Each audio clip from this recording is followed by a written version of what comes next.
Hey everyone, welcome to today's video, and today we are looking at 5 of the best budget meta decks currently in Standard. As of right now, these decks are going to be with the least rare possibles. Now, when you look at the meta decks, especially even in the best of 1 Standard, they can range from 40 to 50 plus rares in each deck, and that is really hard for any new player in the beginning or just any player, because we know what the economy's like. So these 5 decks that I've sourced out, all different rares, and they start from 22 rares and go down with the last deck will be as little as 7 rares. So we're going to start off with the highest amount of rares in the deck, and then we're going to work our way down. And these are decks, like I say, that have been performing really well, 58% plus going into 60% over a varied amount of games, and have basically been performing really well. So the first deck we are looking at is It An Epiphany with 22 rares in here.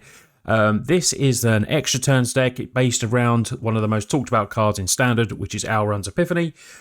Taking an extra turn is very, very strong. Creating 2 birds on top of that is even stronger. You can foretell this and then make it cost 1 less as well for 6 mana instead of the 7. And it's a really good card, and a lot of people are asking for this to be banned. But when they ban cards on Arena, generally you do get your wildcards back, so you can feel safe doing that. This also runs Goldspan Dragon, which for me is the strongest card in the deck. So, although the 4 extra turns is needed probably, if you haven't got maybe the Liar or you haven't got a battle, you can easily add in another Goldspan Dragon, because it is an absolute beater. And for me, this is always the problem for me.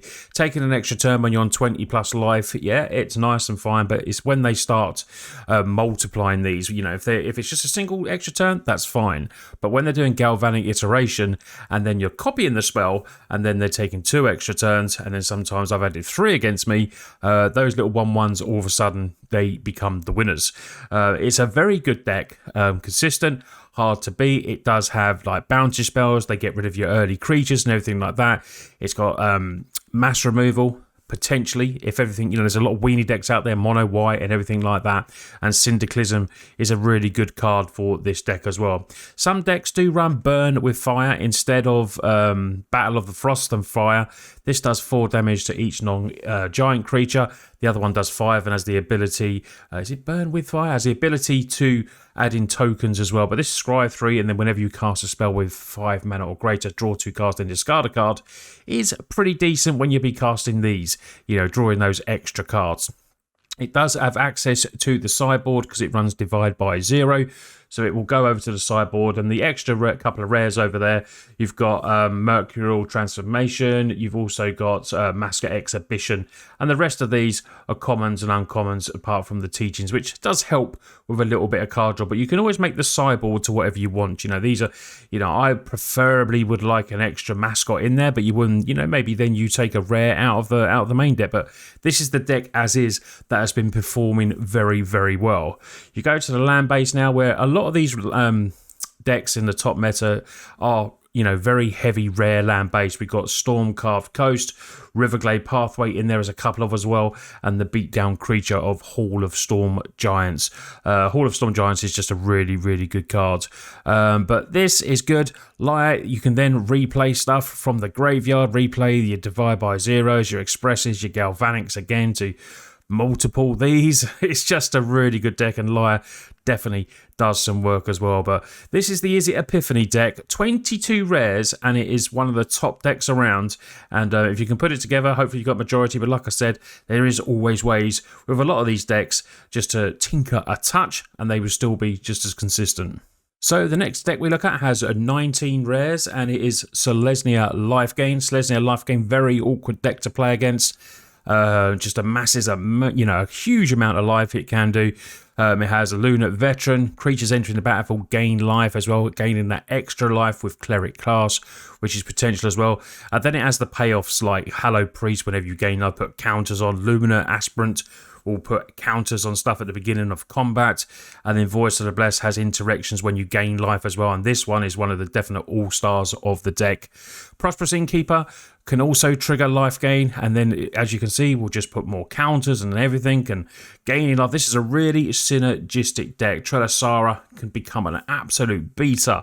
Just the same as the Hallow Priest. It only runs one Hallow Priest in this.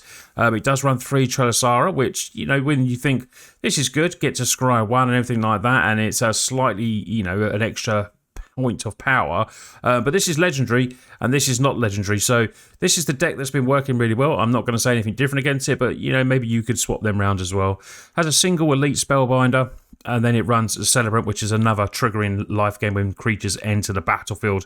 And then when you get to that massive life gain, this is what pumps them all up. Righteous Valkyrie, this is 4 of the rares because it's just so good. When an angel or a cleric ends the battle under control, gain life to the toughness. When there's 7 or more life, which is easily done in this deck, all your creatures get +2/2, and then they become massive beaters.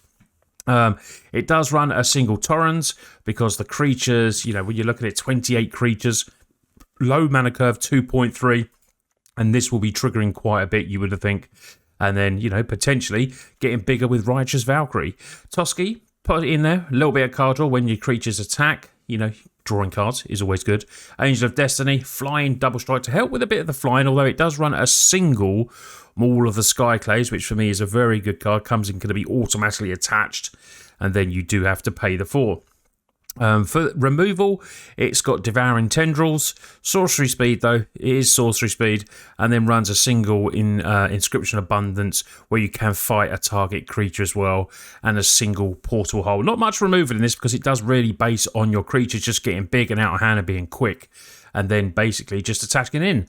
Rangers class, the level 3 of this is really good to help find those creatures. And then we go to the land base, which isn't too rarefied, if that's even a word, but it's only got a couple of branch love pathways in this deck. It does run 3 tree lines, which is a budget land, which is cool, and then a single Cave of the Frost Dragon, which, that really does help.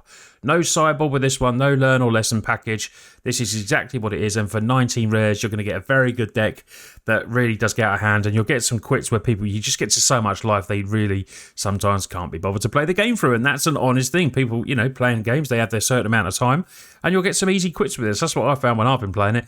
But yeah, very consistent deck, and with just 19 rares, I think this is a, top class one to put together. So if you fancy spending your 19 rares, or, this is more your style of play, Dimir Control is here with 19 rares. Very different deck, very controlling, using some of the powerhouses in Standard. Hullbreaker Horror is in there as a one-of, and it's got Liar again. Popular card, as you can see, in, it's just a popular card. A couple of decks being used here, so you can maybe build this, 2 different decks if you want to use Liar. Liar is very good. This deck also revolves around a Sedgemoor Witch, where you're playing lots of instant sorceries and creating those 1/1 black-green pests, and this really does have a lot of instants and sorceries. Only 8 creatures in this, 29 non-creatures, and an average CMC of 2.5. So you're going to be sorting out your deck. You've got Consider here, looking at the top card, put the card in the grave if you want, and then you can draw a card. Has Hand Disruption, Dread Fugue. Like this one, you could play this, or you could maybe play Duress. Preferably, it's your choice. You're not going to spend any more rare wildcards. So, Dread Fugue is completely up to you which you use. Does have Tester Talents in this as a single of, and Jawari is one of the spell lands to do a bit more counter magic. Sending them back with Divide by 0. So we will have a sideboard with this one as well. Runs a single Solistus. Good for flipping night and day and potentially drawing cards. Interesting there as a one-of. I am, wondering how much use it does as a one-of. A single Hullbreaker Horror I can see just being an absolute house. But, I'll leave that up to you. I think this is a very good card. But possibly cuttable. Possibly. I'm not too sure, but a lot of decks do run this. We got a, Meat Hook Massacre in there as a couple of. See, potentially I would like an extra Meat Hook Massacre. I would swap that over, but that's just me. We got more removal in Blood Chief's Thirst, Infernal Grasp, and then the very popular and very annoying to me, even as a blue mage, this just I always seem to get the decks that play this because it's so good. 1 mana, return target creature, and potentially scry 1. So it's cool. Behold the Multiverse. 4 of these, scrying 2, drawing cards, get to foretells. You want to be triggering this Sedgemoor Witch and just really amassing the field, and then potentially you can do some big Meat Hook Massacres and do some damage there. Failing that, playing a Hull Breaker and just bouncing everything seems really cool. This runs, again, Hall of Storm Giants. You're going to get a lot of use out of this card if you're going to be playing in blue decks. And then the run of basics. And then we do have a single Shipwreck Marsh. He's going for the Ice Tunnel again, possibly to save a few rares, and then a Clear Water Pathway. Now you go to the sideboard. We do have the rare in here, a couple of rares again, Teaching of the Archaics and the Mythic Masker Exhibition. And then sorting your mana out and gaining a bit of life is obviously very handy for these sort of decks because you're going to be under attack if you don't find the removal. And then you've got Necrotic Fumes as well because you're making lots of these little 1/1 pests and sacking them, gain a life, and then get rid of something. It seems pretty cool. This is definitely my type of deck. I'd be interested to play this one, and then I would flip between these two myself and see which one I prefer, where I would need an extra meat hook, or if the Celestus does work. But 19 rares is very good for a control deck. When you see some of these, like I said, at 40 to 50, give Dimir control go if this is your fancy. All the deck lists will be below, just so everyone knows, so you can go and copy them and put them into your deck lists. So now we go to 15 rares, and look at all those 2-drops. It is a mono white aggro. Ultra consistent, ultra quick, really good. Bit like the life gain deck, but without the green. Lunar Veteran in there as well. It runs the same sort of package, but as you can see here, we got 4 Hallowed Priest.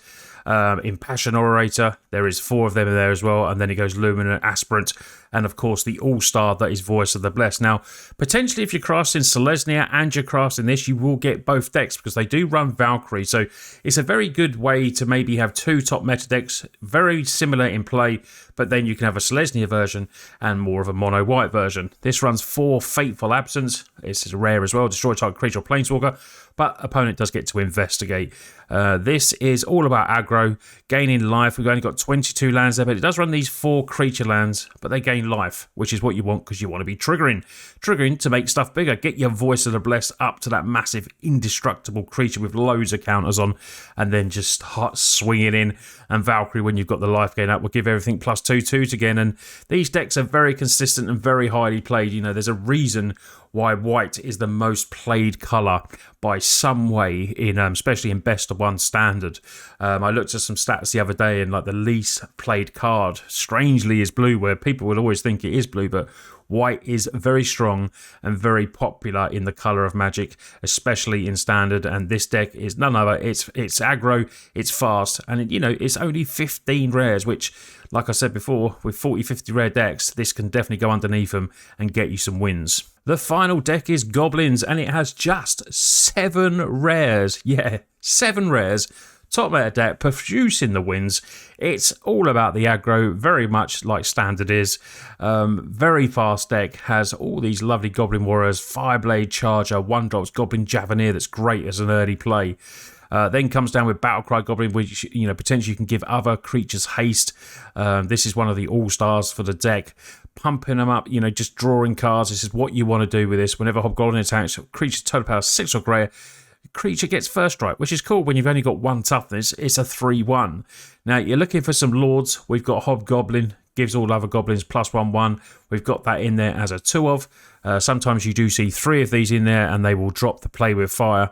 And then you've got a single arena card of Goblin Trashmaster that gives all other creatures, goblins of course, has to be goblins, +1/1 as well. So you've got 2 Lord Anthems, which is good, and this is sack a Goblin, destroy artifact if needed.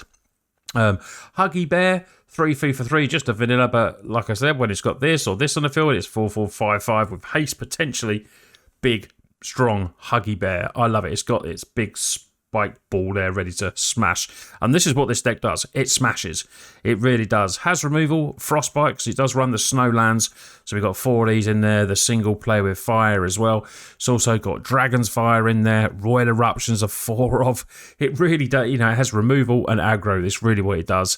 This can put more creatures down, which is good if you've got the Anthems down, or you've got a combat trick and get +2/+0, potentially get the win through there.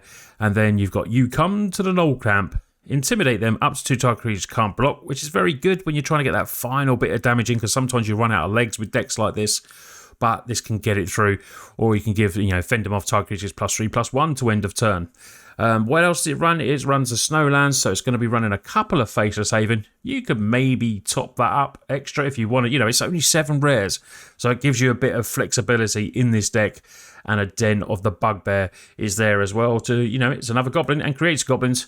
This is all very aggro, very fun deck. You'll get your quick wins and you'll get your quick losses. It really is that way, but it's got a good percentage, very, very consistent. You very rarely get stuck on the lands.